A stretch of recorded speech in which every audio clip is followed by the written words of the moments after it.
Please join me to welcome Roger. As I said, I've been working on data warehouse and stuff for a while, so when I was introduced to data exhaust, I was like, wow, it's pretty interesting. And since we've been on the committee, things have started making me think about data exhaust. And just today, in the New York Times, there's an article about how people are starting to externalize their memory, and that they really, it used to be knowledge was a very important characteristic. Now, since everyone has access to knowledge, focus matters more. And then the LA Times today, there's a man who was imitating a model, using the model's data exhaust to convince potential suitors who had money that they were the model and they knew everything about her. So he was able to do this for 2 years. Go on. So data exhaust can be used for all sorts of purposes, and we're going to talk about some of that, and might be a few surprises too. So we're going to start with a little, hopefully not copyright infringement today. It's the year 2000. Broadband isn't that widely deployed, but Napster's been around, and Radiohead decides to change direction from their guitar-oriented music to this experimental kind of 60s avant-garde sound. They were worried. A few weeks before the album came out, it was released on Napster. Everyone was downloading, and they thought, excuse me, holy shit, what do we do? No one's going to buy it. Well, it ends up, it was their first record to go #1 in the UK and the US. The point is, and then they used that, really influenced what they did, and you probably know that their In Rainbows album was a pay-as-you-want model. It's 2010, the rock critics are looking back at the decade. They say this is like the #1 thing in music, is this change in business model, people monitoring what's going on and using exhaust and what's going on with the internet and so forth to figure out what to do next. Okay, so enough of that music. And we'll do an example from O'Reilly. As again, around 2000, the bust happens and all of these computer nerds stop buying books. So they needed to really figure out more how to market, what their competitors were doing. Well, one thing that they did know, and I put up, sorry about the low rank, Jeff, but this is much more real time, so it must have been just that hour. I tried to do this at 2 in the morning. The rank was available. So this guy up here, Tim Allwine, wrote a program that started spidering Amazon and pulling the rank for about 50,000 what might have been computer books, and they did some algorithms to figure that out. And we were able to build a model. They knew how many books we sold to Amazon, so we were able to, just do a pretty classic extrapolation model on that. So they were able to really model the whole market and use that. A case of data exhaust being used for internal business uses. Okay, so a little about O'Reilly. In fact, I wish I didn't leave e-tech up there since that's on our conference. We're more than just the books. We do, when we do what I do, which is research, so we do technology research for all sorts of people on what's trending. We have Make Magazine. We're big in the DIY world and stuff. And I have to say Tim's favorite quote, "The future is here. It's just not evenly distributed," usually attributed to Gibson. And our research group is 2 people. Ben Lorico's in the audience, is another member of it who does the actual research. And we both do quantitative and qualitative work. Okay, the definition we're using for the panel and so forth was the byproduct of exchanges on the internet. But we're going to talk about examples that are off the internet as well, in some cases for legal reasons, and in other cases they are great examples for what might be coming. And there's all sorts of things people are using as exhaust when you're looking at the internet. It's not just comments. It's not just email. A lot is changing. People used to scrape more, and then people have now created APIs so that they can manage the flow of data. The government is really big on data now. In fact, I'm working on a project with the White House on spending data and sending that out. And how is the data used? Well, the classic way to use it is to figure out some kind of customer insight. And that's certainly, when we were discussing this session, what was coming up a lot, particularly around psychographics and brand popularity and so forth. But people are also just using it just to find out what's going on in the world. Lots of people are seeing some clever data source. And I'll show you a quick example in a couple slides of that. There's price demand analysis. There's a company called Terapeak in Victoria, BC, who looks at all the eBay prices and products and are able to provide price demand curves. We've done the same with Craigslist. People are using this to help influence recommendation engines.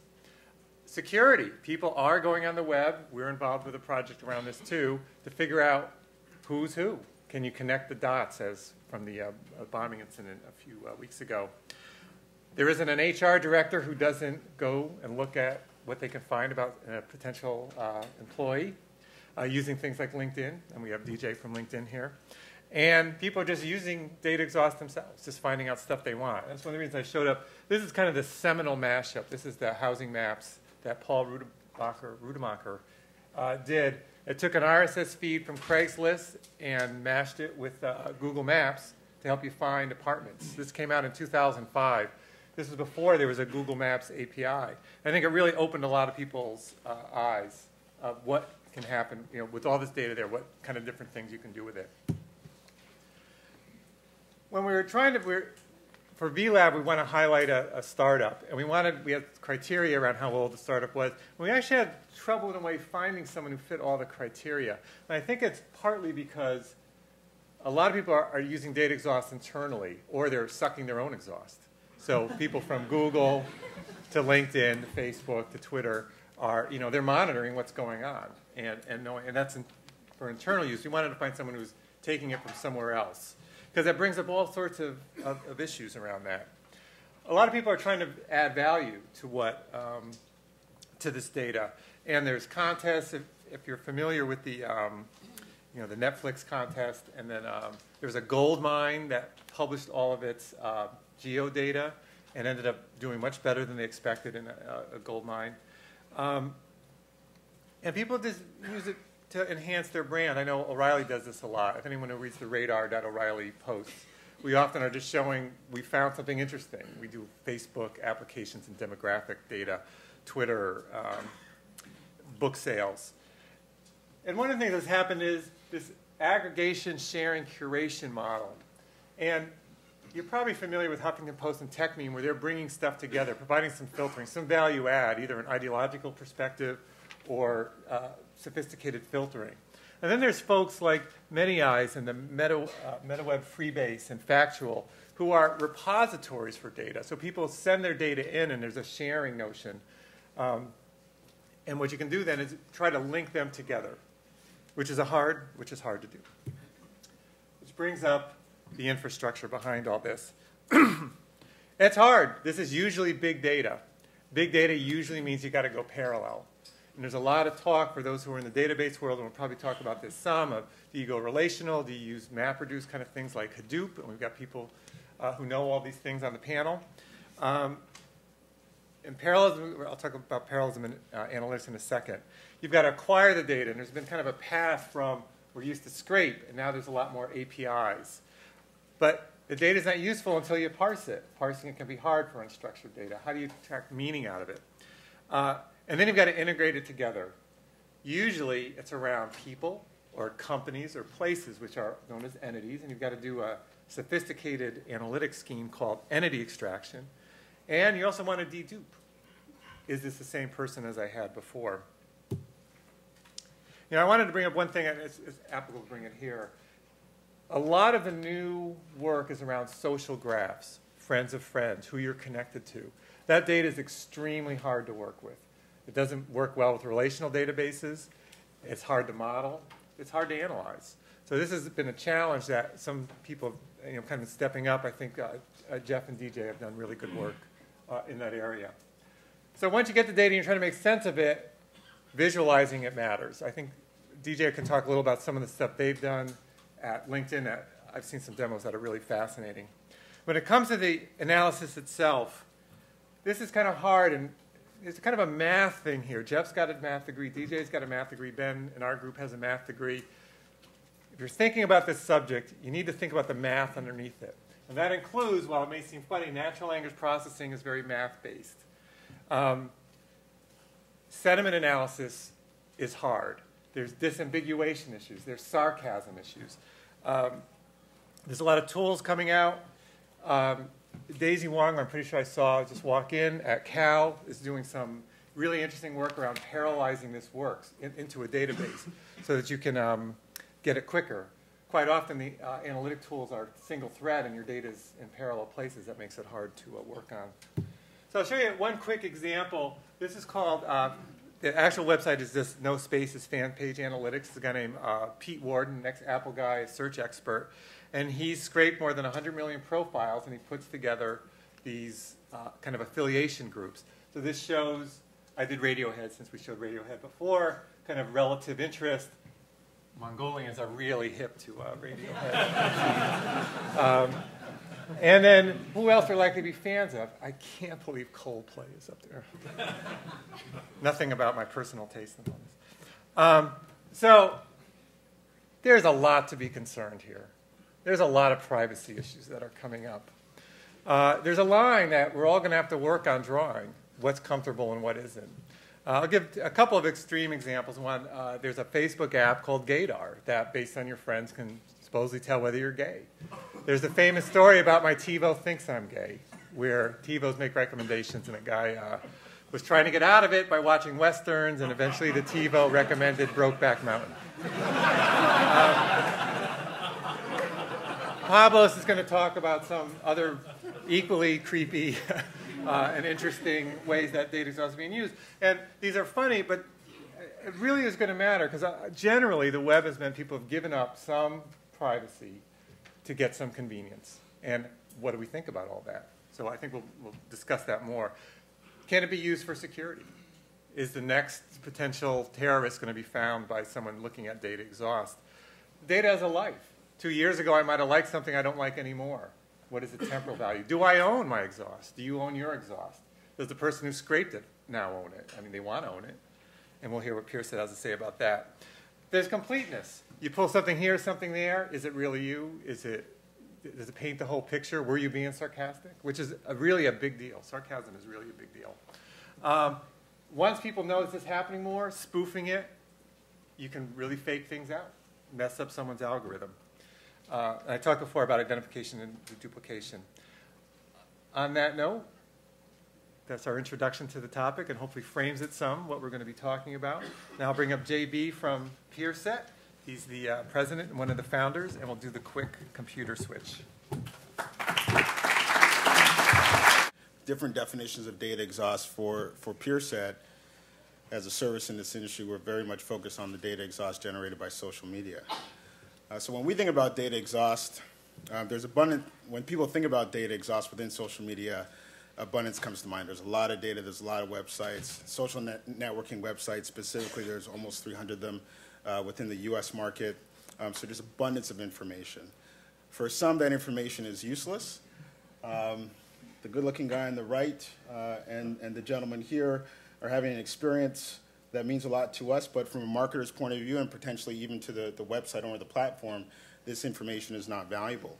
But to some it is useful. A company like Pierre Set, who looks at that same content and says, there's one person there that's interested in Wisconsin, USA, a hockey jersey, and is also smiling.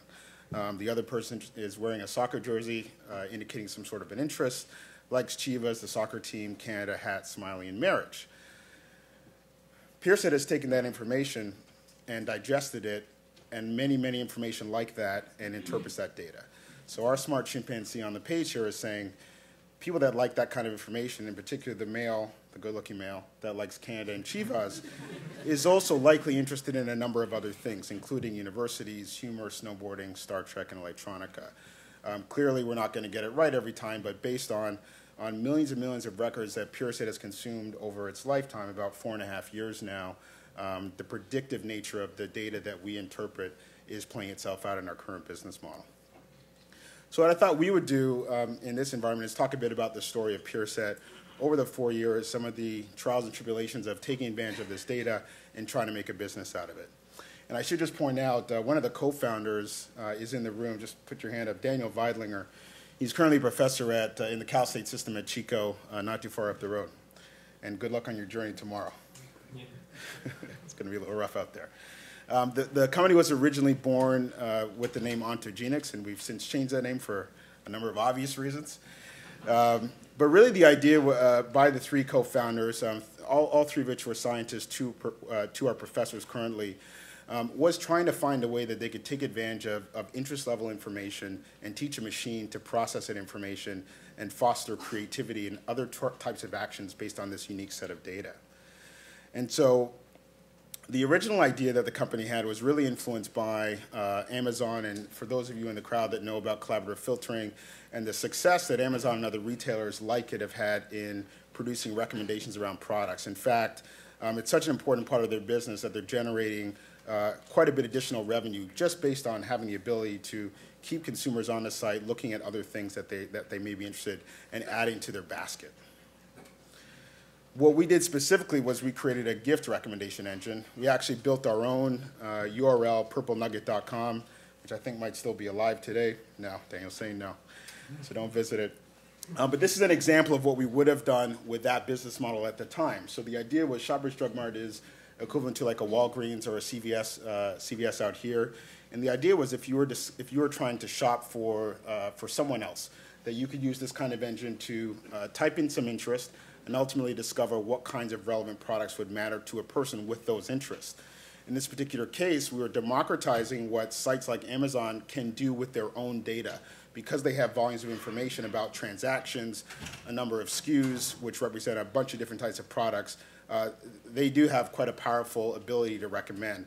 Most sites, most e-commerce companies, or even offline retailers do not have that data set to work with. And so that's what the former Pierre Set originally was designing around. There was enough interest in that kind of a business model that there was a suitor in Canada that looked to buy the company fairly early on in its existence. They were very well capitalized, and it really, for the founders, was going to be a nice little payoff. Then something happened, very, very bad.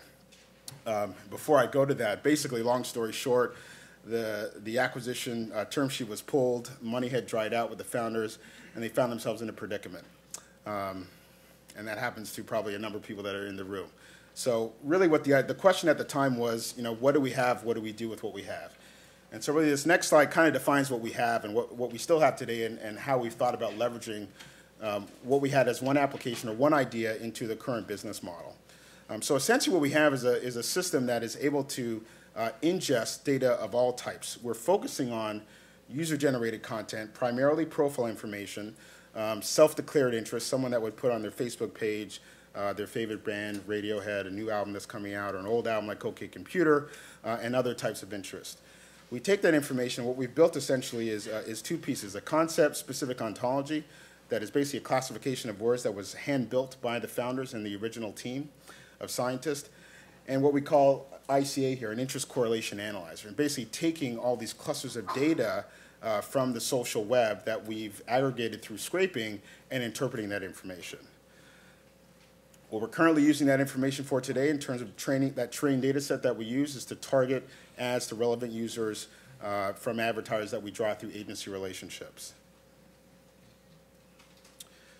One of the big things that we think is important to understand about the data exhaust and information that is publicly given or privately given to a marketer or a platform is it's only a small representation of what people declare, who people are. We always think there's going to be a need for technology to be able to understand and predict ultimately the broader set of attributes of a person.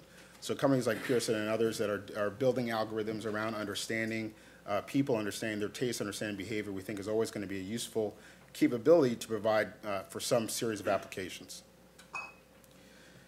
Second half of 2007, we sort of realized that the exit event that was promised wasn't going to happen. We had to find another model.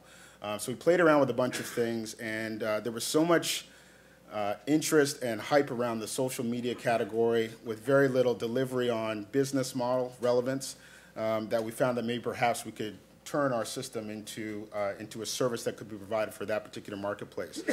So we did some testing, and so very simply put, an example of one of our tests within Facebook on their self-service advertising system. We bought a bunch of ads.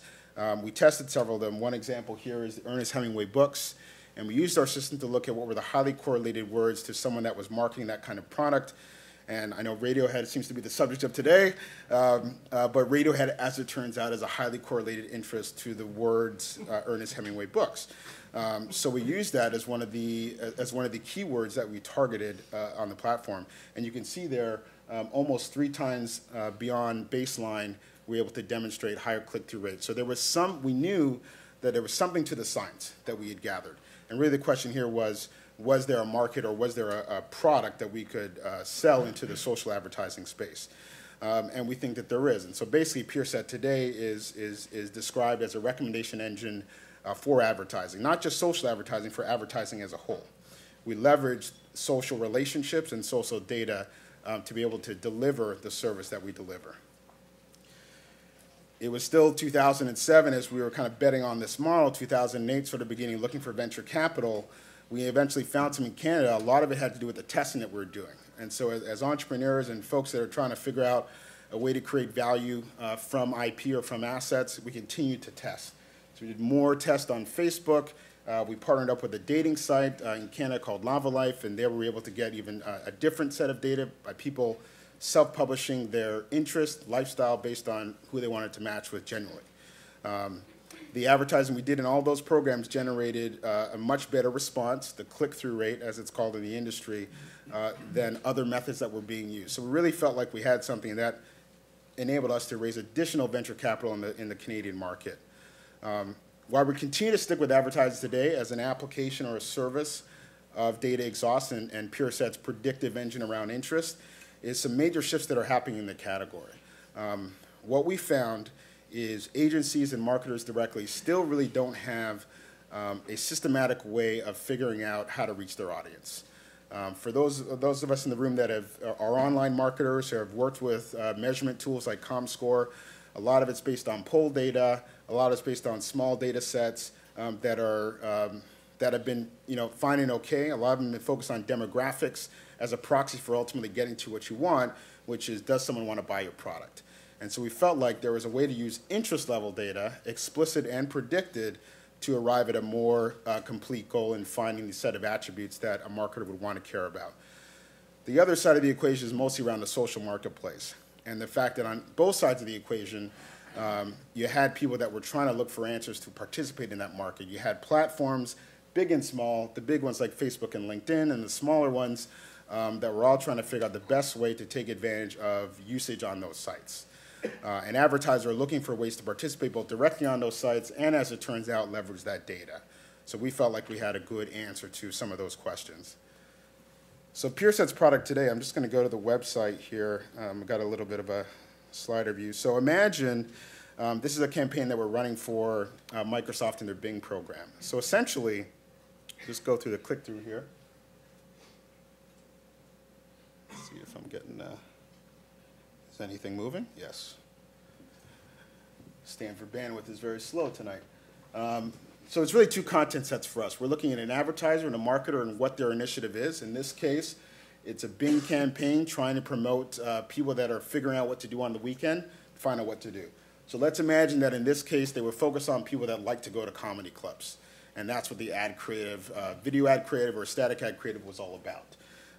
Pierre Set is looking at an actual user based on a relationship that we have with a social network, social publisher, looking at the information that person has self-expressed and trying to understand whether or not that person is right for that ad. Is it a relevant target for that particular advertising campaign?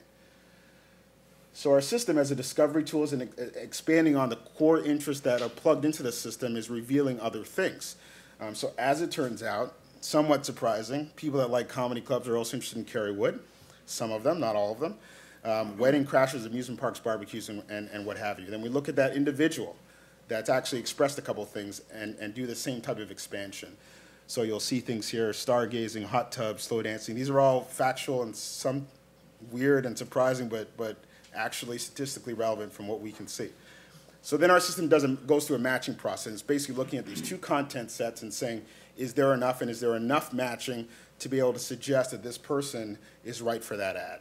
In this case, flea markets and amusement parks are what the 2 data sets have in common, so we'll go ahead and recommend that ad. And the fulfillment side of the business today in our current model is delivering that ad either on the social site that we partnered with to get the actual user information, on other sites that are part of our network that may represent a better environment for the user to engage with that particular advertisement. Or at the non-user level, we'll take information that we know about that particular content, which is comedy clubs in this case, and say because we know that barbecues and comedy clubs are highly correlated interests, we'll advertise on sites that talk about barbecues in this particular case.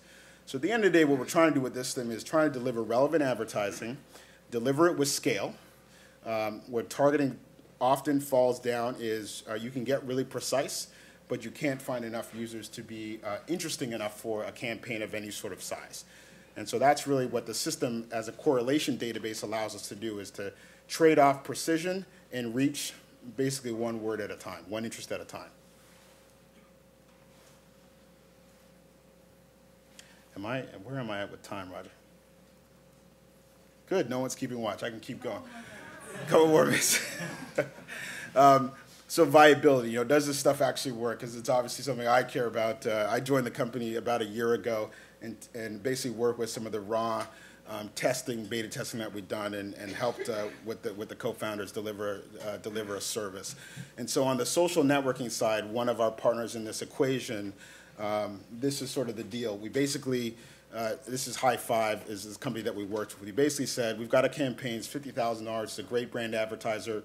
Give us a chance, let's plug into your system, and let's see if we can deliver relevant ads. And if it works, then you can use this for your own benefit, selling your own ads, and certainly the agency and the advertiser will see your platform as a viable area to do business, to interact with users where they may have struggled in the past to make that value proposition work from an ROI perspective. That's what we asked for. If they gave us that opportunity, money always helps, right? And so the $50,000 was the magic number in their case. And we produced fantastic results relative to all the different approaches that they had tried in the past to optimize campaigns on their site. We've got a great relationship with them. This has been going on since about May or June of this year. Now they're even using us for their own campaigns to help tell the right story from an analytics and analysis perspective to potential advertisers on their site. The other side of the equation, which is really our focus today from a sales perspective, is the ad agency. And in this case, it's an agency based in San Francisco that represents Microsoft and Sony and a few other relationships. And again, in this case, their view was we want to participate in social media. Some things aren't working. We want to drive advertising based on audience and data instead of choosing websites and properties, kind of the old way of online advertising. And so let's try our system to see if it works. Long story short, great performance. We've increased the budget with these guys, and they've given us more ad types, different verticals, different products, and different advertisers to work with. Really, just kind of closing out here is we bet on advertising. It still seems like the right bet for now. But when we think about data exhaust and what the Pierre Set technology can do with this information, there are a number of different applications. Roger's mentioned a number of them that make sense, that we're looking at. Some of them we've tested in the past and seem to work. We've got to decide what kind of resources we're going to put into some of these other categories. But we're very excited about the advertising opportunity that we're focused on today. So some of the issues, there's plenty of issues out there. Roger mentioned the scale and the technology. We often are trying to figure out how much time do we spend and technology do we spend ingesting this data. How much is too much? Do we need to scrape every day? How much does that information change that really is going to influence our predictive model? The fact that Denzel Washington has a new movie and people start talking about it on Twitter or start updating their profile saying, oh, this is now my favorite movie. How much is that going to influence how people are wired essentially? And so that's the trade-off for us. How much time do we spend investing on the technology side and integrating and consuming all this content? How much time is that going to take? How much technology bandwidth is that going to take? And what's the trade-off? How much does it really matter? So that's a big issue for us. And then the ownership of data, which we'll talk about as a panel, is another one. And so just transitioning back to the panel and get everybody else involved, for people that are in this space already or trying to get into this space, there's some easy things that people can do to take advantage of the data exhaust. And it really depends on what side of the table that you're on. Certainly for publishers, LinkedIn has already done a great job of encouraging people to add more data exhaust to their profiles. when I'm hiring people, I do actually look at the lifestyle or interest category that people, some people update. That matters to me in terms of synergy with the team and what we do. So I think some, companies and publishers certainly can get more involved in the little things to encourage people to take advantage of the data. And then on the entrepreneurial side, whether you're building your own website and trying to build community around certain things, understand those interests and understand how those interests relate to each other, and that might give you an efficient way to, that is the call. That might give you an efficient way to build your audience without spending too much money through Google AdWords or doing some billboard campaign in San Francisco that obviously is not something that a lot of people can do. Thank you very much. Good evening. Happy to represent In-Q-Tel. In-Q-Tel's been around about 10 years, and I was going to just give you a quick example of how we operate, and then we are of course wildly enthused about data exhaust and the search for threats to the United States, and who are they coming from, and when are they coming. And In-Q-Tel has played a key role in that. My background is 10 years in marketing. Actually, keenly interested in finding affinities of people. So Kraft, General Mills, Dreyer's, Cinnabon, world famous cinnamon rolls. I jumped over to technology. I was at VP of Marketing at Amazon.com back before any of you knew about it. And through its IPO, and jumped down to do Beyond.com, digital downloading the software, and Plantronics headsets, and then author, speaker, and investor. In-Q-Tel model basically is to invest $1 to $3 million into startups that meet three criteria. One is that they've got a VC and angel already invested or about to invest. Second, it's a business that's going to be around. One of the worst things you can do is introduce something to the government from a supplier that's going to fade away. And the third one, it's a strategic interest to the intelligence community. It was set up by the CIA in 1999, but now serves many customers. The CIA, FBI, TSA, Defense Intelligence Agency, National Geospatial Agency, which are the satellite folks, and a half dozen other folks, some of whom like to be named and don't want to be named. The genesis for setting it up was 80% of the IP 50 years ago was IBM and Ma Bell. Today, that's all among startups, and the startups don't know how to talk to the government. The government doesn't know how to talk to startups. So, independent, not-for-profit. So that's who In-Q-Tel is. We have invested in several companies that are active in the data exhaust. One is a company up in Seattle called Visible Technologies that basically protects companies' reputations, and product reputations, and for some wealthy individuals, individual reputations. And I can openly talk about what the companies do. I can less openly not talk about the way the government is using it. But here's a good example of two products over time, which has got favorable and less favorable sentiment, and what are the attributes that are on Twitter's, blogs, text messages that are appropriate at that time. So I was sold on this company when they showed me a chart saying your company reputation is X. It is way down from what it was 6 months ago, Y.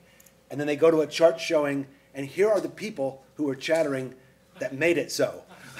and you could look at they had charts that you could look at the point in time, and it was a blogger or a comment made in a newscast or something, and you could watch the sentiment change. So this is a good example how to use data exhaust. Another local company is called Palantir, and Palantir has been much talked about in the public press. So I encourage you to look at that. This is a chart, an actual quote from the New York Times recently, stating that Palantir tracks cyber spies to the web wilderness. And miraculous technology that can track not only who knows who has traveled to what terrorist camp together, who sent money to one another, who has emailed one another recently. And you can imagine that in a very fast-acting, who are the bad guys, and who are the bad guys we know, who are the other bad guys we don't know, and trying to act fast around the world. Palantir is incredible technology. Interestingly, it's also one of the other major customer groups for it is hedge funds and financial folks who are trying to put together disparate information on exchange rates and major positions taken by certain folks and internet chatter as well. And the last one is FortiS1. FortiS1 adds to the data exhaust, which is happening with purchases and conversations, but adds visual intelligence to it. So this is a map of social media mentions by geography, by population, and then cross with product purchases. So I think this is one of the key next frontiers, which is visual mapping and geotagging information. Thanks. Thanks. You know, those I've been at Palantir a couple times. It's a great example of bringing a lot together. Like, I mean, what Palantir really does is there's all sorts of stuff, and it tries to bring in a way a palette that you can help figure out what might be going on and help connect the dots. Jeff, why don't you go next? You can just do it since you don't have to present. Okay. Yeah, my name is Jeff Hammerbacher. I work at a company called Cloudera. We build software that undergirds many of the companies doing data Mention a little about your Facebook, too, if you don't mind. ID 4781. No, I worked at Facebook for about 3 years. Built out the data team there. We made a lot of infrastructure technology for collecting data, as well as hired a lot of machine learning and statistician and sociologist folks to do data analysis on that data. In a way, Facebook represents a social scientist's dream. You know, it's like having people's behavior so readily captured and seeing all the connections is really great. I also was contributing editor on the 98,677th Great most book. popular book. Yes, beautiful data, an O'Reilly, a fabulous O'Reilly publication. So, Pablo, why don't? Oh, you want me to go? Yeah, yeah. So I work at a company called LinkedIn. How many people here are at LinkedIn? All right. How many aren't? Oh, interesting. All right. Some people have good reason to be.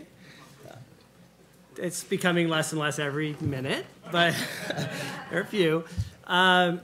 So I work on the analytics team, and that team actually does everything from reporting on how the company's doing every day, how money's moving, how the site's doing, all the way through building data products. And that's one of our exciting sides, is that we actually turn the data into front-facing products.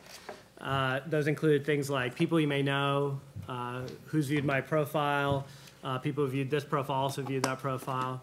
And so a lot of what we're trying to do is say, hey, okay, here's interesting data.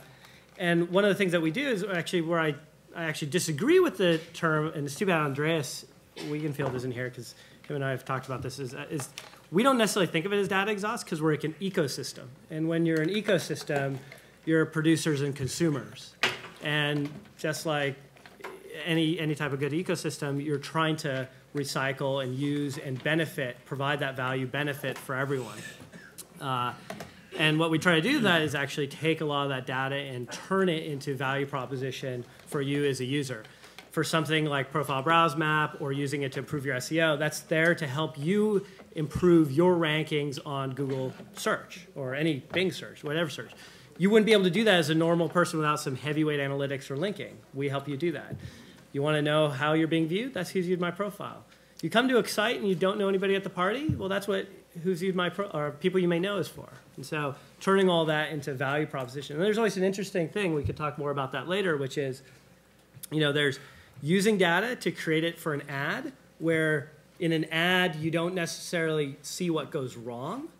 But boy, if you turn that into a user-facing feature, like if some of you that have used the advanced search functionality on LinkedIn, where it actually, you can say, hey, I want to know maybe you put in, I'm looking for a database engineer, and then you can say, oh, I'm looking for people only from MIT, and it has dynamic facets there. If you haven't tried it, I encourage you to try it out. It's very slick.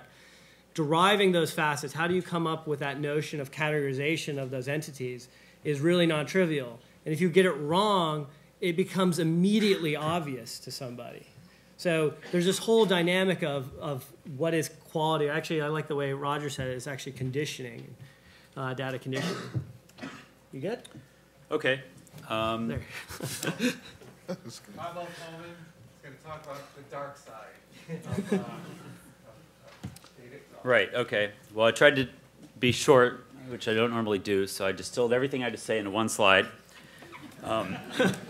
Okay, I worked on a project a few years ago, and it's just to illustrate a few things, and I'm actually going to try and make some points if there's time. This is a conference called the Computers, Freedom, and Privacy Conference. What I did is I worked with Ben Laurie. We put computers in each of the rooms of the conference that log all the Bluetooth traffic that comes by. So what happens is, over the course of the conference, over a few days, every time your Bluetooth phone gets near one of our computers, we just log that, correlate it in a database, and then we can print pretty maps like this. This one's for Kim Cameron, the chief privacy architect at Microsoft. Unbeknownst to him, we can see where he went the entire time, right? He hung out in this session for 15 minutes, got bored, went in the lobby. We can see who he does that with, right? So I call this passive surveillance. It's an unintended consequence of the technology, right? With slightly more expensive gear, you can do the same thing with GSM. We ultimately wanted to show it using RFID, because that's going in everything, and you can build a passive surveillance system the same way. But I was thinking today of like saying, you know, maybe we're in an age of inadvertency with all this kind of, I'm just making shit up here, but basically the point is there's unintended consequences, side effects that we can't imagine for all the things that we're implementing and using. We started looking at, you know, hacking stuff, because we always do. Credit cards, always totally, wildly insecure. Finally, the credit card industry came and made new secure credit cards, which you'll be getting in the mail soon. And they have RFIDs in them, and that's how you know they're secure. That and the letter that comes with them explaining that this is your new secure credit card. So we started just tooling up to check this out. You know, it wouldn't be an awesome demo without some code, so let's see. Demos are so tenuous. I know I shouldn't do this, but I can't help but put you through it. What's going on here? This is what you guys use instead of PowerPoint, right? Oh shit, something went wrong. I gotta plug it in. Hold on. So we started tooling up to crack the crypto on these new RFID credit cards. That involved basically buying a lot of RFID gear, screwing around with it, planning to crack the crypto. Turned out to be pretty easy, because we got this reader on eBay for $8. It's like the one at Starbucks. And we did what I say is embarrassingly easy hacking, meaning like we had to make this cable and write a little bit of code to talk to the serial interface. Take your fancy new credit card, swipe it on there. Don't even have to take it out of your pocket. I like to leave it in my pocket here. Just swipe my ass. There's my credit card number, right? So your new secure credit card, you don't even have to get it out of your wallet or your purse. I can just get near you with my reader and you start collecting data. Okay.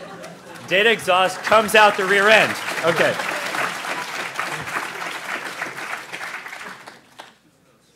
And now I tell you one more story. A buddy of ours, Christopher Abad, this is just a brilliant computer nerd, right?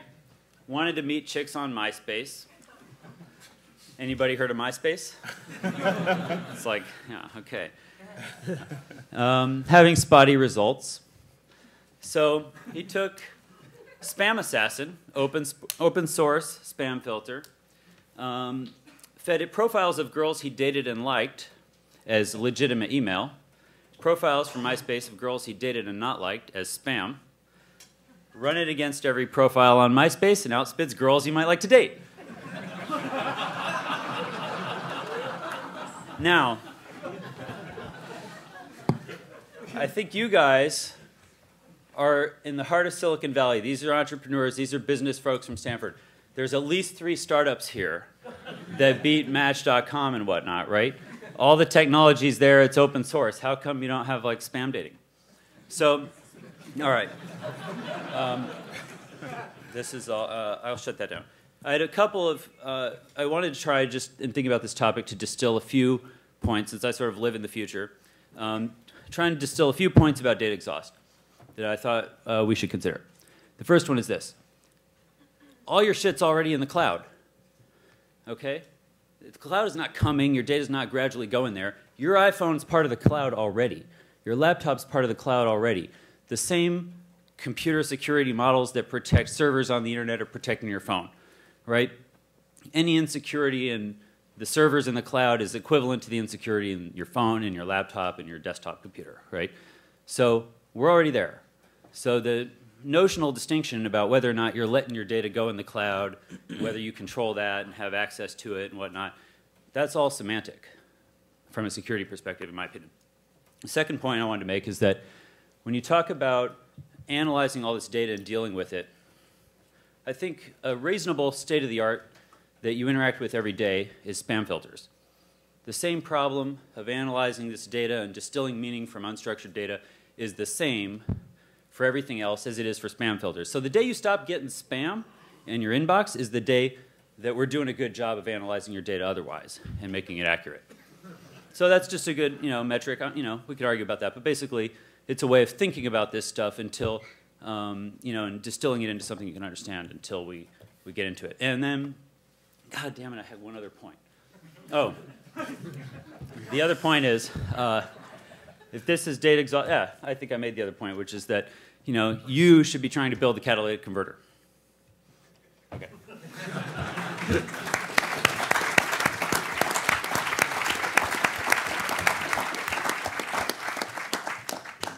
Thank you. I thought that would be a good counter to the whole data exhaust. And now I don't even have to set up. I'm just using this so I know what time it is. Okay. So now is kind of a question part, but I think the first thing is just if we can get the other panels to kind of react to JB's presentation, to the business model.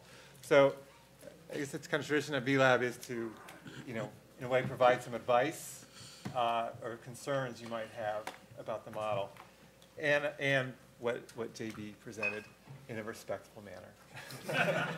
Be nice. So why don't we just go start with you, BJ. He's within swinging distance of me.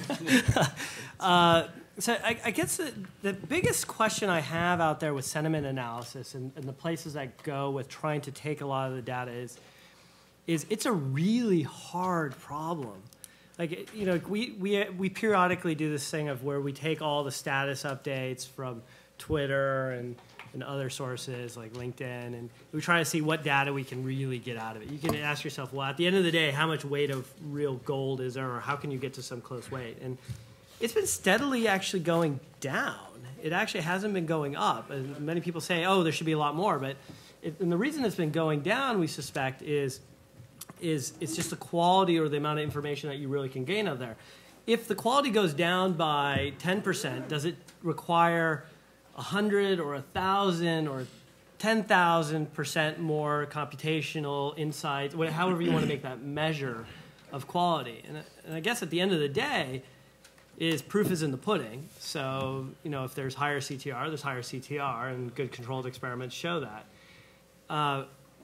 And there's this other side, which is as was alluded to, it's all these targeting systems tend to be hard. Yeah, okay, great. So I get the dieting emails too, and it tells me my age. But it's like where do you separate this, and how does that turn into value proposition? It's just not obvious how you make that scalable. Like I believe that it can be done in one-off and in well-customized environments, but how do you make it large-time scalable? Seems non-trivial. Why don't, Jeff? Am I not allowed Oh, to? you can. Of course you can. So I'll leave those things out there. It's all, I should say also, it's very hard to sort of I thought you would just jump in. put thoughts in on a small presentation. Yeah, well, so I agree with DJ that the data from the data exhaust, not all data is made the same. I think a lot of it is hard to interpret and how to provide value, assess value from it. And that's really one of the bets that Pierre Set made, and I think for all entrepreneurs is find the stuff that you can derive clear value in, build a product around that. So we do focus on the more structured data from the data exhaust. So people's self-declared interest in our IP is what we predict from that information. So we're gonna stay, I think, pretty close to that from a product perspective. And then in terms of scale, I mean, it's really about the markets that you play in and what the needs are. There is the advertising industry is suffering, and there's a lot of room for improvement. So what we found in actually talking to agencies and marketers is they just don't have really good systems and approaches to coming up with that strategy and ultimately implementing those things. And if they can improve things 50, 100%, which we're beyond, that is making a big difference in what their bosses, the CFOs or the CEOs or the people that the marketing departments report to care about in terms of performance. So and there's a lot of money in just that level. Maybe not $1 billion, but certainly from what we see in our business, a lot of value there. Okay, thanks. Yeah. Yeah, so I'll preface it by saying I left consumer internet because I know very little about online advertising. So take what I have to say with a grain of salt. But yeah, this is certainly something that I know Google does. They'll suggest keywords for your AdWords ad. And I think it's a great idea. We did the same thing. So we would generate keywords for a profile on Facebook for ads, and we would also, if you're an advertiser, we would generate recommended keywords to target against based on what you had already input. So one of my concerns would be the very large advertisers are already doing this, so how much is left over? Another of my concern is it seems like it's a little bit crowded. I've seen the similar technology from Proclivity Systems in New York, which run events out here in San Francisco, Aggregate Knowledge in San Mateo. So it seems like this is an expertise that it seems like you can sell to the first people you run into, but then there's sort of like regional winners, and I'm waiting to kind of see if someone becomes sort of the aggregate winner. And then another thing that I would say is you guys have a proprietary ontology, but it seems like hand building an ontology like that could take a lot of effort. So a company like MetaWeb, which is supplying sort of a globally accessible and edited ontology, might make sense to sort of offload some of your costs, and so you can focus on just the expertise that you guys have. So that's some of my comments. Thank you, and I think this is a market where there will be folks that use this data and do some predictive algorithms around it in a number of different ways. So we have filed for a patent in 2007 around specifically the ontological system and the interest correlations, and we just heard about a month ago that several of those statements have cleared first round. So that will be something that will be of value. But those are great points, and we'll take that advice. Okay. Bottles? Badass? It's hard for me to give such seasoned and rational advice. From a fundamental perspective... Won't stop you from trying, though. Yeah. Got me on the hot seat. I think the numbers seem impressive with what you're doing, but I think fundamentally it's a war of escalation. It's equivalent to SEO. Over time, if you can be compared and your results can be compared to anybody else's results, you're just going to have to try and stay ahead. And I don't know, if the patent protection gets you there and the ideas that you have are better than everyone else's, but it's going to get noisy. It's going to get really noisy as there's more and more data, because the data doesn't go away. That's what I think is hard for us to internalize as humans. We're used to our problems getting buried over time. These problems are just going to get collected and reanalyzed again and again once we have better tools and more data to correlate to. And so it's a different thing going forward than it is right now. And so I guess my perspective on it as a business is sort of a warning. It's like the business you're getting into is going to get much more competitive and much harder over time. And so maybe you have, kind of your tools there, first mover in IP. So. Great. And just on the data size, there's a joke about China that if you're 1 in a million, that means there's 1,300 other people just like you. So just to try to keep data sizes in perspective. Mark? I'm a big believer, and I can give a context. I was at Amazon when they did the if you like this, the people who buy this also buy this other item, and that was the unlikely winner against what Barnes & Noble was doing which was collaborative filtering. You tell me what you bought, what your favorite books were. And again, Amazon was shaking in their knees at that time, as Barnes & Noble was about to launch that feature. And it turns out what people say has got no correlation with real life, and what they do has every correlation with their life. And in a way, your Pierre Set and its peers, if you will, are tracking what people do versus what the sites say are their customer profile. So. Yeah, and kind of what we heard from the advertising industry, the agencies that represent the brands and making the strategic decisions around how to advertise or where to advertise, is that this polling data that or panel data, market research that they've done for decades and decades since the beginning of advertising. When you do these polls, I mean, anyone that's been, whether they were 16 like me when I got paid $10 to, go downtown on the subway and take a poll, or there's other, whatever motivation are people to take polls, the information that they give is what they give at that time for whatever reason it is.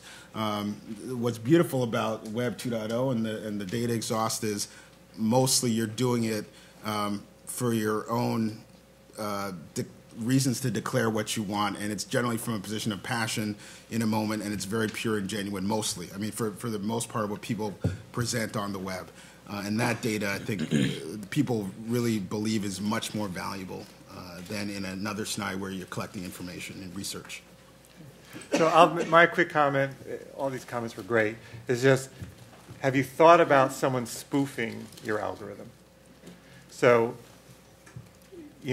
at some point someone might know what you're doing or get some sense of what you're doing, and if it's a competitor of someone you're working with, have you thought about how to handle that? Because there are other companies who are doing somewhat analogous stuff. I know of how to think about that. Or like this recent balloon test that MIT did, where a lot of people were spoofing the data on that to stop competitors from figuring out where the 10 balloons were. No, I have not thought about that yet. It won't help anyway. Yeah, you might want it. Okay. I'm focused on selling. Right, the most important thing for a startup to do. I'm going to paraphrase this one. I think it's a good question. There's a lot of kind of a Pareto rule about a lot of people will give a lot of information, but there's a lot of silent people. And really, for the whole panel, how do you handle the silent majority, the people who don't give reviews on Amazon or don't blog or tweet much? I think they vote with their dollars, and that's the big answer with Amazon, right? I mean, I would probably sign up for something that said, don't show me ads for shit I've bought on Amazon. I've already got this stuff. Don't sell me, try and sell me more of it. Sell me other interesting stuff. And so, voting with your dollars is going to win. And once you can tap into that, I think that's where this heads. Anyone else? Yeah. And silent people vote with their dollars. I could say, all right, I'm going. DJ. Well, one thing with an ecosystem is when you're trying to design an ecosystem, you get to create a lot of the incentive rules. So first thing is you have to make it a really compelling product. And so there has to be reason and motivation to put your data in there. In LinkedIn's case, that begins with your profile. Now, you can fill in your profile, and you can do it to different degrees. But then you have, as you start to make it more compelling and more people want to interact with it, there's why do you want to put more data in? Is it that you're looking for a job? Are you trying to get better representation of yourself publicly? And then you can even go a step further, and a lot of other companies have done this. It's like, hey, no, you know what? There's a hurdle here. We're not going to let you do anything more until you've actually put in more data. Or you can actually do the other model, which is like, hey, you know what? If you do this, you're going to expect to see these following results. And so there's an incentive model. And just you also answered one of the questions with that, so that's great. Mark. I was just going to underline your comment about there's inadvertent data sharing going on. So you can't opt out just through where you travel with your phone and your credit card purchases. Is creating a trail. I'll share one of my funnier CIA stories. I went back to visit at the CIA. They're all so funny. No. This is relevant because I thought nothing of it at the time, and a spy tapped me on the shoulder and told me what to do. I'm at the CIA. There's a Starbucks at the CIA. I mean, who would have thought? I pull out my my wallet and I've got a Starbucks card. And I'm excited. Yeah. I can use my Starbucks card there.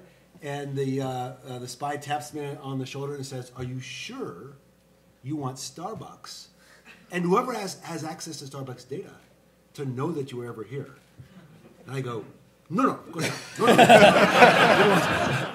Didn't want that. But again, it's very inadvertent, but the fact that I was at Langley is very important for the rest of my life.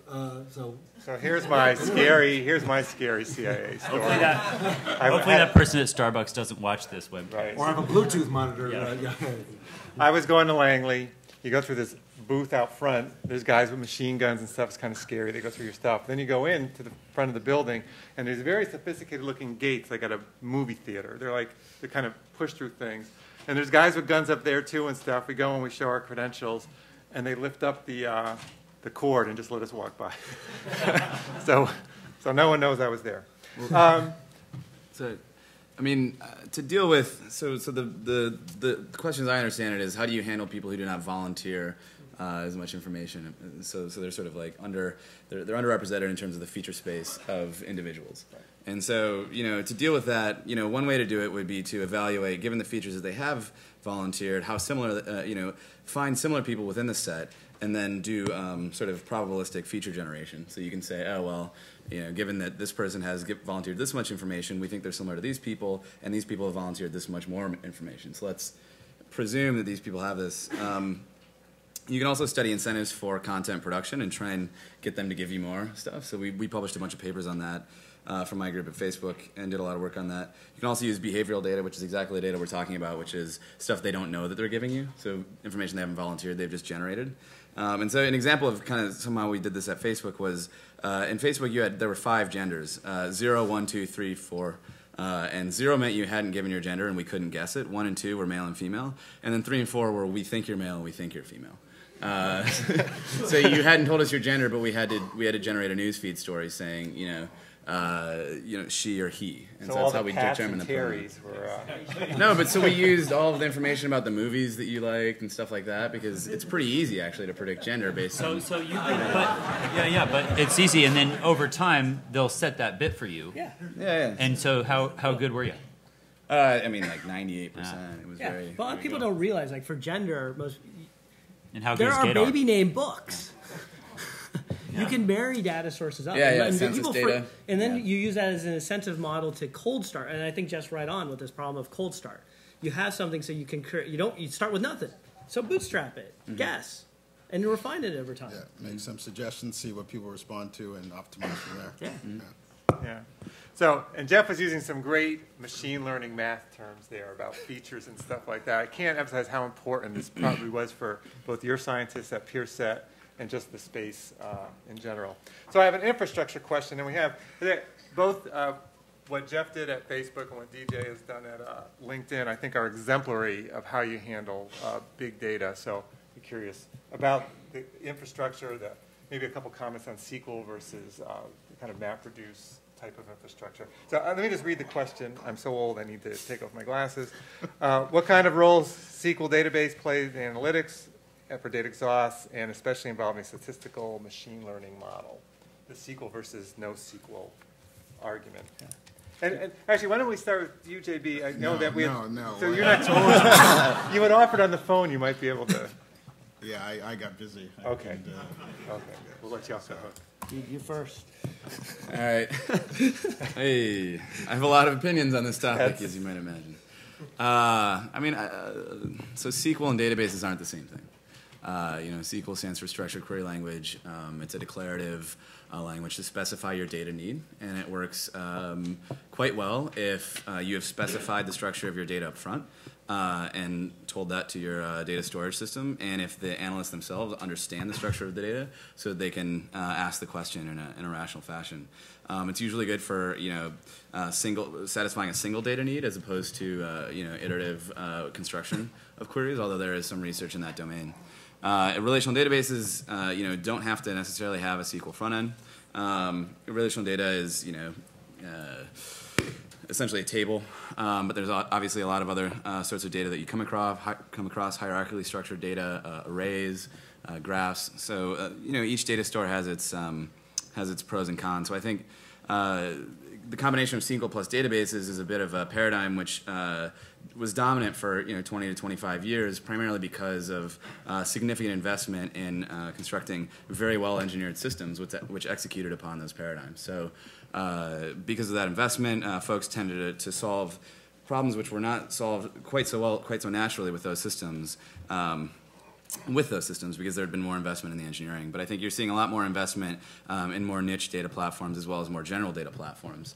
So in both cases, you're seeing some market share being taken away from relational databases. And so that's I think you're going to find that relational databases with a SQL front end are going to naturally evolve into a niche product that they're where they solve the problems for which they're very good at. But there are going to be a wide family of data stores that address your problem and your need.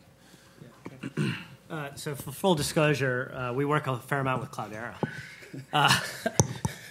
But the way I like to describe it, I get this question a fair amount, and the way I describe it is, you got a leak in your house and the plumber shows up.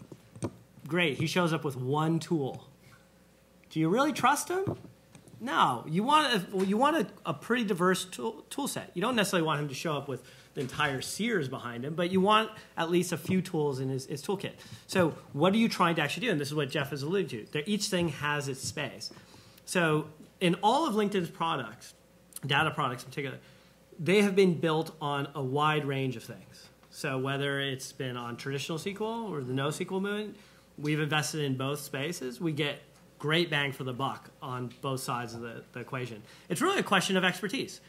What type of problem are you trying to solve, and how do you want to solve it? Now, for scaling, and if you're going to try to scale big, those are big things. Like, and there's Hive, there's Cassandra. Jeff's heavily involved in those. We've got something also that's called Voldemort. You can check these things out, Project Voldemort, and Azkaban, and other technologies that we're building out, investing. And they're designed. The reason we designed them is that there's specific types of problems we need to solve to get us over a hump. And then we want those. We think other people have them, so we push them out broad community. But it's a tool problem. Which one matches best? Yeah, we have through Simply Hired, and I know there's some Simply Hired people here, is a big job aggregator, someone who takes data exhaust and puts it together for job seekers. We analyze some of that data, and these tools, these new NoSQL tools and Hadoop and stuff, if the Bay Area really is a bellwether for what's coming, it's very popular, and many startups are they're not looking at the kind of legacy value, they're looking at the real value, what works in their environment and what doesn't. And price. And price matters quite a bit. And parallelism, I think, is very important, and attitudes about failure and how big a cluster you need to solve the problems that you're facing. And that's another thing. I've been in developer circles a long time. Some people just don't get relational databases in SQL. And the data models for some of these other things are actually simpler for programmers, in many cases, to incorporate without having to take the abstraction step to SQL. So one of the questions that came up here is what about credit card transaction data? And let me just say, and someone else asked about sensors. Credit cards are the ultimate sensor, right? Every time you pass one along, you're saying so much about yourself. And surprising in a way that Visa hasn't taken over the world or something. They have so much data on you. So I just want to comment on anything about credit card transactions. One, it's not widely available, obviously, although the credit card companies themselves are not as conscious about security. It's more a risk management problem. I guess, so one of those very large credit card companies is a customer of ours, and when digging into their infrastructure and learning about their technology, I was really surprised at the low quality of prediction that they had in terms of the percentage of correctly predicted fraudulent transactions. And every time I travel, my card gets turned off because they have a false positive is far different from a false negative in their world. So they'd much rather turn your card off and avoid fraud than they would, be okay with more fraud happening. So I guess I would love to see, in some way, the ability to bring analysts to the data so that we could expose those data sets to a more competitive environment rather than only Visa employees. I mean, I can't. It's not just Visa employees. What data do you want? I'll hook you right up.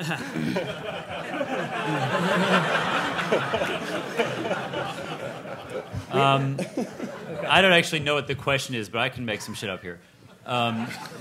Here's what I think of for you. You know, Visa's not working for you, right? They're working for the banks. They don't even do a very good job, like he's saying. They're not doing a good job of collecting and analyzing that data, putting it to use for anything other than, you know, a little bit of fraud prevention and a little bit of, you know, marketing.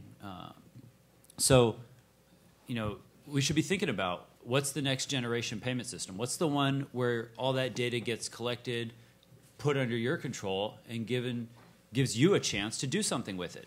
I mean, my credit card knows everything I've bought. Why are you showing me ads for stuff I bought already? You know, I'm just making something up as an example, but the point is, we need to reimagine these things. Visa's not going to do it for you. This room contains the people who have to do that.